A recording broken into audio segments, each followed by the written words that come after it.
Hello बच्चा party once again welcome back to our YouTube channel study G classes. आप सभी लोगों का आपके अपने YouTube channel study G classes में एक बार फिर से स्वागत है।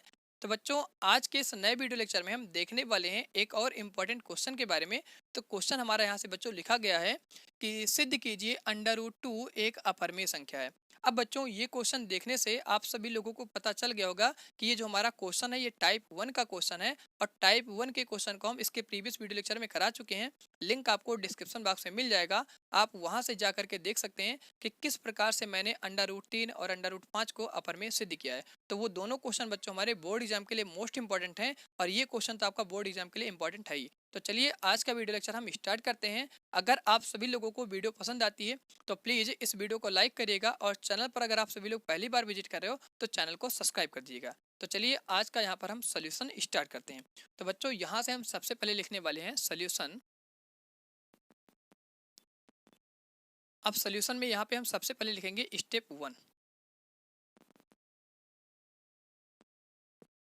अब बच्चों, जैसा कि आप सभी लोगों को पता है कि जो हमारा क्वेश्चन लिखा गया है कि सिद्ध कीजिए √2 एक अपरिमेय संख्या है, तो इस क्वेश्चन को हम दो स्टेप में यहाँ पर सॉल्व करते हैं। क्योंकि बच्चों, आपको ये जानकारी अच्छी प्रकार से हो गई है कि ये जो हमारा क्वेश्चन है टाइप 1 का क्वेश्चन है, और टाइप 1 के किसी भी क्वेश्चन को अगर आपको प्रूफ करना है तो हमेशा आप दो स्टेप में से सॉल्व करते हैं। तो सबसे पहले यहाँ पर हम लिख लेंगे स्टेप 1। अब स्टेप 1 में हम क्या करते हैं, तो एक बार इस क्वेश्चन को अगेन हम रीड कर लेते हैं। रीड करने के बाद आपको यहाँ पे समझाते हैं कि स्टेप 1 में हम क्या चीज और यहाँ पर कौन सा कंसेप्ट अप्लाई करते हैं।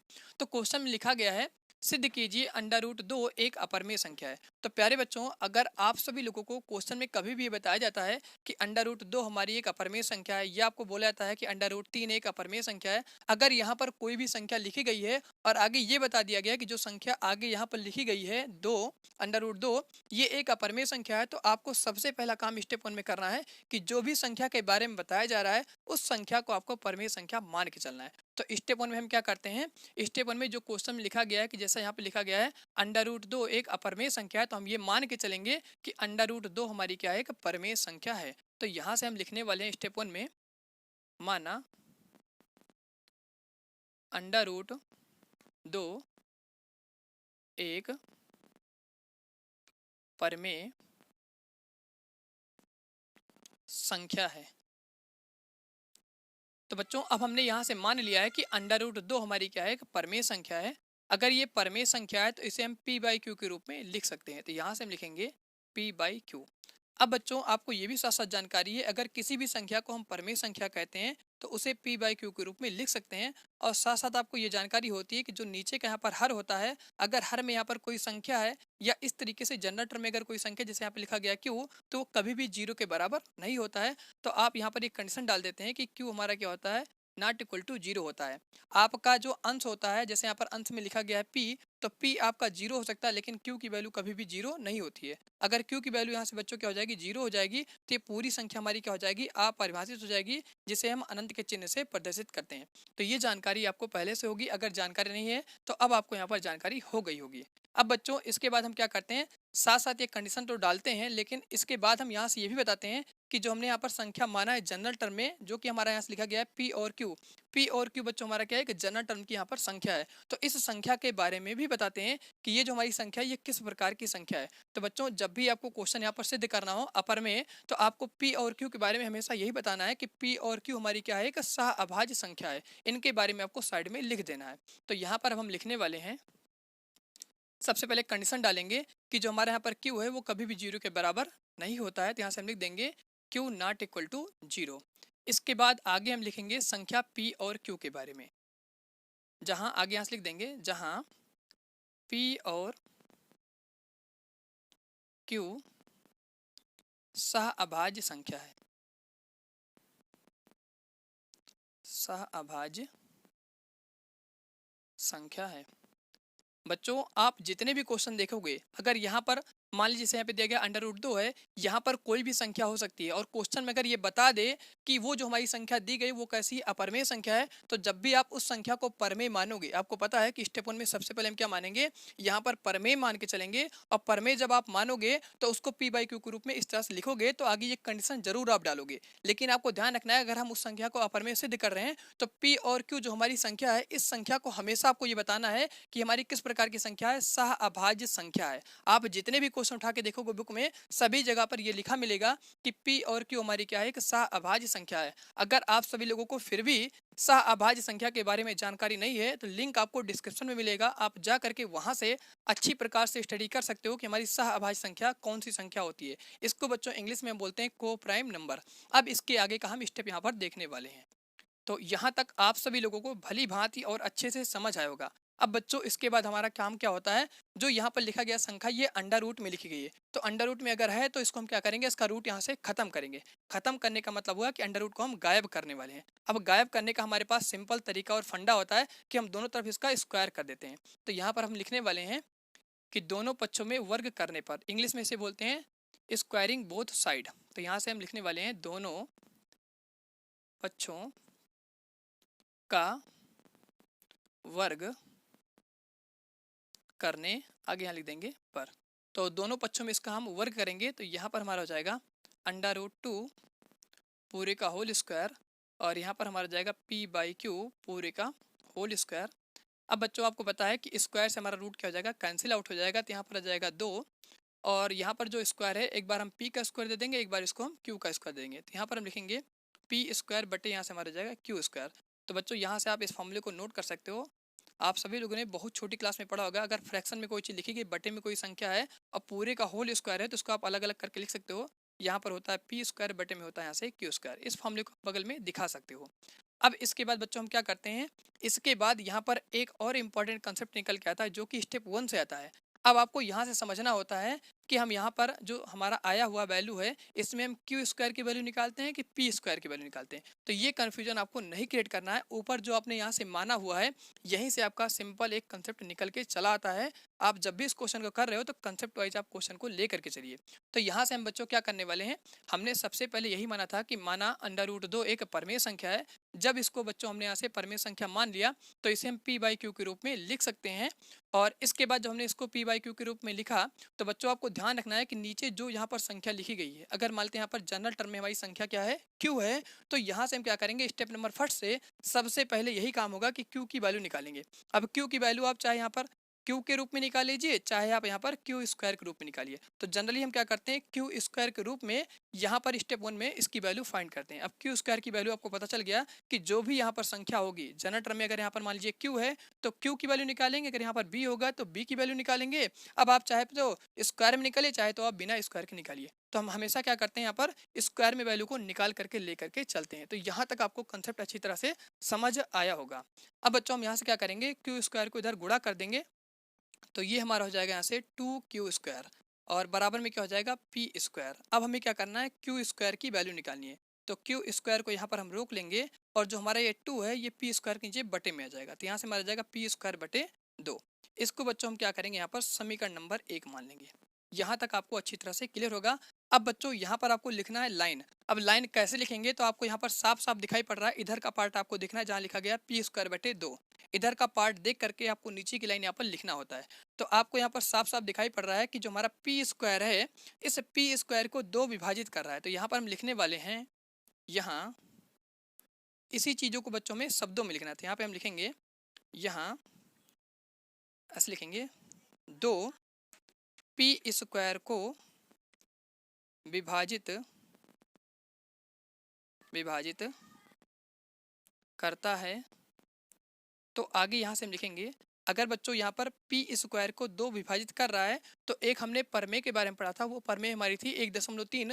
वो ये कहती है कि अगर पी स्क्वायर को 2 विभाजित कर रहा है तो पी को भी यहाँ पर 2 विभाजित करेगा। कहने का मतलब ये हुआ कि जो यहाँ पर स्क्वायर में लिखा गया, इसका बिना अगर हम क्या करते हैं, इसका स्क्वायर नहीं करते हैं, तब पर भी 2 क्या करेगा, उस संख्या को विभाजित करेगा।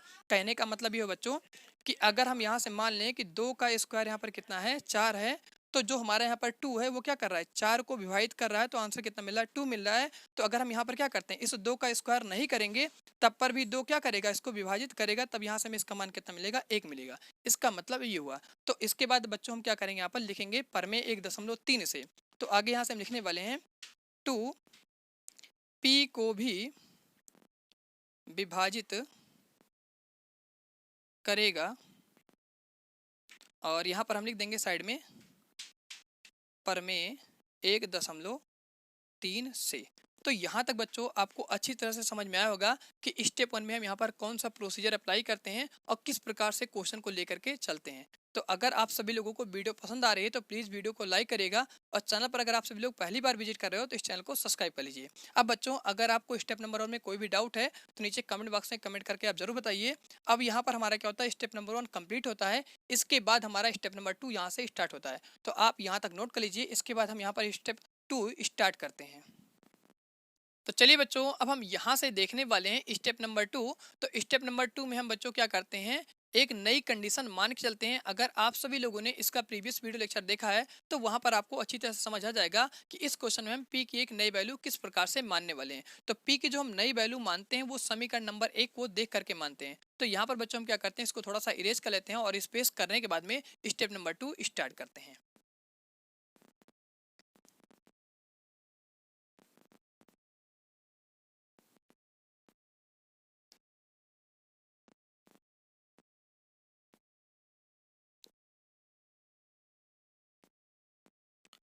तो चलिए बच्चों अब हम यहाँ से लगाते हैं स्टेप नंबर 2। तो यहाँ से हमारा स्टार्ट होता है स्टेप नंबर 2। अब बच्चों इस समीकरण नंबर 1 को हम यहाँ पर साइड में लिख लेते हैं। तो यहाँ से हमारा समीकरण नंबर 1 में आया था क्यू स्क्वायर की value q square equal to p square बटे यहाँ से 2।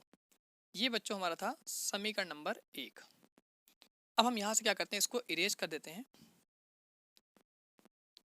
तो बच्चों अब आपको यहाँ से क्या करना है, P की एक नई वैल्यू मान के चलना है। वो कैसे मानना है, तो सबसे पहले यहाँ पे हम लिख देंगे स्टेप नंबर 2 और यहाँ से लिखेंगे माना P बराबर यहाँ से जाएगा 2C। ये कैसे मानना है, तो बच्चों आपने क्या किया है, समीकरण नंबर 1 से क्यू स्क्वायर की वैल्यू निकाल लिया है। जब आपको यहाँ से क्यू स्क्वायर की वैल्यू मिल जाती है तो ऊपर आपको देखना है यहाँ पर कौन सा संख्या चल रहा है या कौन सी संख्या आपकी चल रही है। तो यहाँ पर आप देख रहे हैं पी स्क्वायर बटे कितना है, 2 है। तो पी की आपको एक नई वैल्यू यहाँ से मानना होता है। तो पी की वैल्यू यहाँ से हम मानते हैं कितना हो जाएगा 2, और यहाँ पर कितना हो जाएगा सी हो जाएगा। अब ये कैसे मानते हैं, तो पी के नीचे आपको संख्या देखनी है, यहाँ पर संख्या कौन सी चल रही है। अगर यहाँ पर संख्या 2 चल रही है तो यहाँ पर हम 2C मानते हैं। अगर यहाँ पर संख्या 3 चलेगी तो यहाँ पर हम 3C मानेंगे। अगर यहाँ पर संख्या हमारी 5 चलेगी तो यहाँ पर हम 5C मानेंगे। अब हम बताएंगे कि C हमारी कैसी संख्या है। तो यहाँ पर हम साइड में लिख देंगे जहाँ C कोई धनात्मक पूर्णांक है। तो बच्चों यहाँ से हमने सी के बारे में बता दिया कि जो हमारी यहाँ पर संख्या सी है ये कैसी है, कोई भी एक धनात्मक पूर्णांक संख्या है। अब बच्चों हम क्या करते हैं, इस पी की वैल्यू को उठा करके समीकरण नंबर 1 में रख देते हैं। तो यहाँ से हम आगे लिखेंगे पी का मान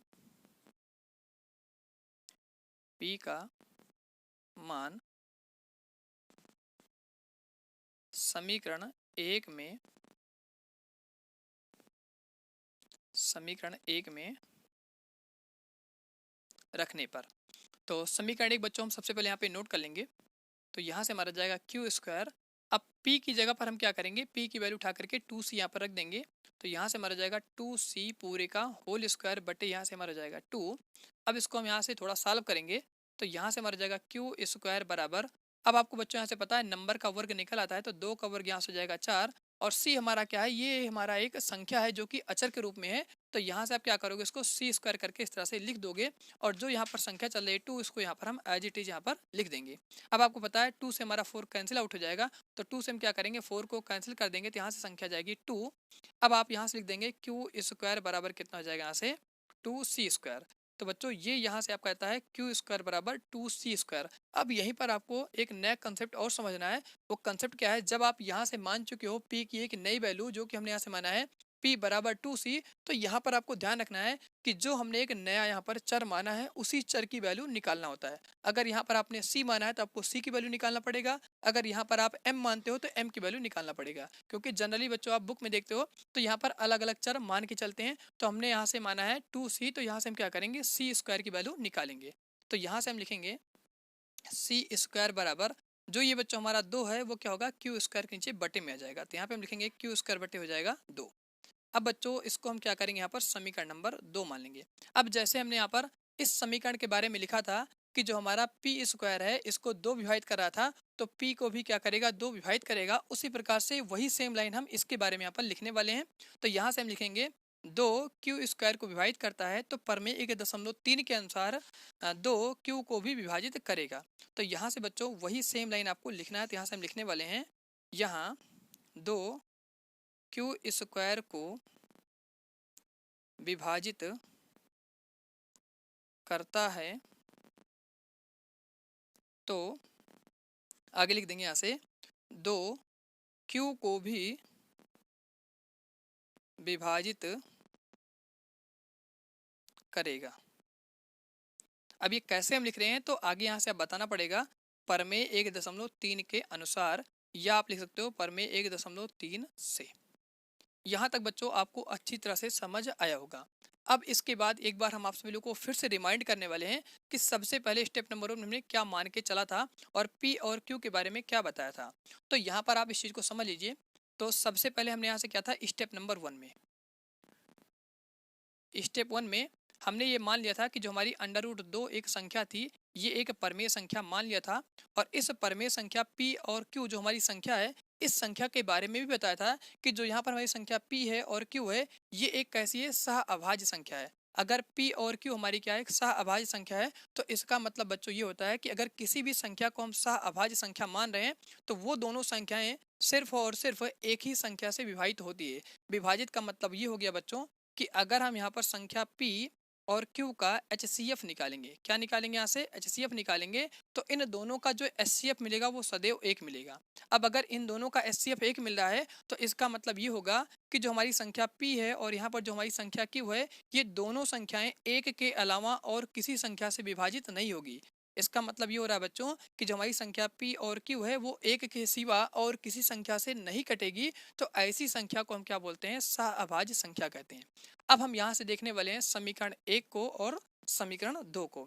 तो यहाँ पर आप देख रहे हैं कि जो हमारी संख्या है पी स्क्वायर और यहाँ पर जो हमारी संख्या है क्यू स्क्वायर ये दोनों संख्या एक और संख्या से विभाजित हो रही है। वो संख्या हमारी कौन सी है 2, और यहाँ पर भी आप देख रहे हैं संख्या कौन सी है 2। जबकि हमने इसके पहले स्टेप नंबर 1 में बताया था कि जो हमारी संख्या p और q है ये कैसी है एक सह अभाज्य संख्या है। और आप देख रहे हैं कि इन दोनों का HCF जो हमें मिल रहा है वो एक के अलावा और कुछ मिल रहा है, जो कि हमारी यहाँ संख्या 2 है इसमें भी क्या है 2 है। तो आप यहाँ से साफ साफ देख पा रहे हैं कि समीकरण 1 और समीकरण 2 से हम कह सकते हैं कि जो हमारी संख्या p है और जो संख्या q है ये एक संख्या और से विभाजित हो रही है, वो संख्या कौन सी है 2 है। तो यहाँ पर हम कह देंगे कि समीकरण 1 और समीकरण 2 से हमें क्या होता है कि विरोधाभास प्राप्त होता है। इसलिए हम बता देंगे कि जो हमने यहाँ पर माना था कि जो हमारी संख्या √2 है वो एक परमेय संख्या, वो परमेय संख्या नहीं रहती है, वो हमारी क्या हो जाती है एक अपरमेय संख्या हो जाती है। तो बच्चों यहाँ पर आपको अच्छी तरह समझना है कि हमने सबसे पहले स्टेप नंबर में बताया था कि जो हमारी संख्या p और q है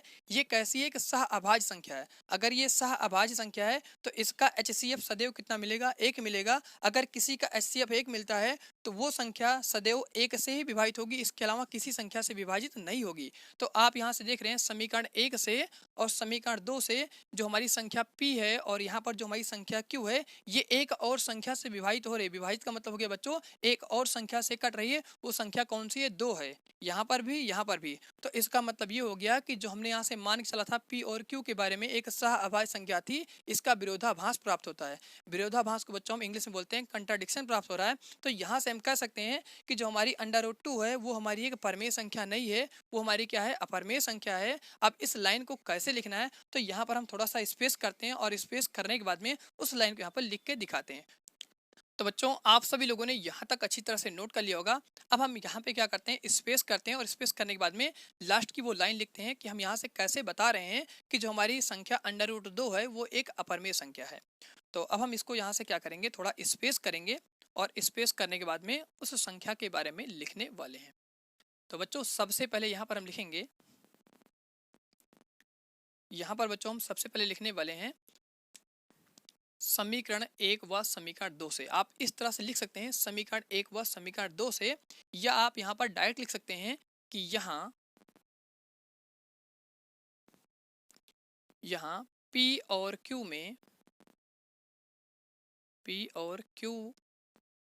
में एक और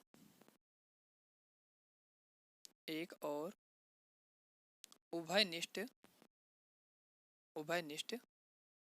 आगे यहाँ से लिख देंगे गुणनखंड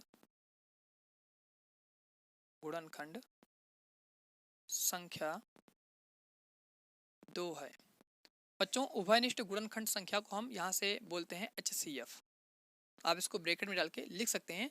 यहाँ से हमने लिखा यहाँ P और Q में एक और उभयनिष्ठ गुणनखंड संख्या 2 है, जिसको आप ब्रैकेट में यहाँ पे मेंशन कर सकते हो, उसको हम HCF कहते हैं। क्योंकि बच्चों आपको यहाँ से जानकारी हो गई है कि P और Q जो हमारी थी एक सह अभाज्य संख्या नहीं हो रही है, तो इसीलिए इसके दो यहाँ पर क्या मिल रहे हैं, HCF मिल रहे हैं। एक HCF 1 है, दूसरा कौन है यहाँ पर 2 है, तो यहाँ से क्या हो रहा है, इसका विरोधाभास प्राप्त हो रहा है। तो आगे हम यहाँ से लिखने वाले हैं इस तथ्य का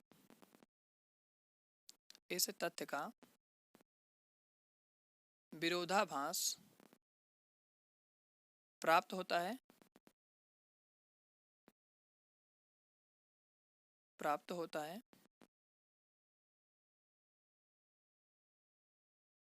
बच्चों। आगे यहाँ से लिखेंगे इसलिए, अब वही बात आपको यहाँ से लिख देना है, इसलिए हमारे द्वारा मानी गई कल्पना त्रुटिपूर्ण रूप से गलत है। तो आगे उसके बाद फिर से नई लाइन से लिखेंगे अतः √2 एक अपरिमेय संख्या है। तो यहाँ से आगे लिखेंगे बच्चों इसलिए हमारे द्वारा मानी गई कल्पना